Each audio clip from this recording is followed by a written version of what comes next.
Kathy Nolan. I'm the research director for Catskill Mountain Keeper, and Catskill Mountain Keeper has been helping residents and members of the community in Saugerties who are facing the construction and demolition dumping on Route 212 and on residential properties from Joseph and Rachel Corrales. So what happened today here? Today, Mr. Corrales was where are we, by the way? Was in the town of Saugerties Justice Court. Mm-hmm. He has actions that are being heard in front of Judge Mott in New York State Supreme Court related to the dumping, and through that case, he was ordered not to accept any construction and demolition debris before 7 o'clock in the morning or after 3 p.m. in the afternoon, while the case was pending about whether he could dump at all.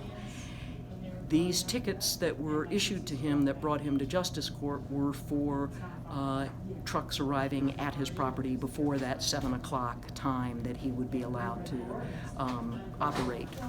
And so the issue today was brought by his lawyer whether or not this case should be heard in Saugerties, or whether there was some reason to change the venue, take this court case to another court.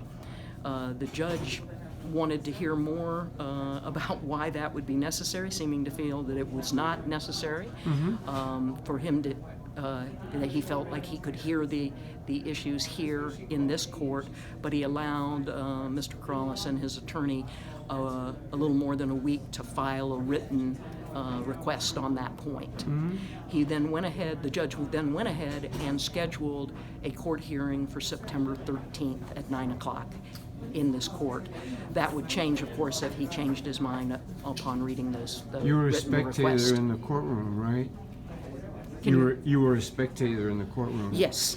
Were you able to hear everything that was being said? Yeah, I tried to sit close in order to hear, and so I think that I heard the conversations between Mr. Corrales, his lawyer who was filling in for him, and the town's lawyer and assistant zoning officer, and the judge, Judge Chris Kraft.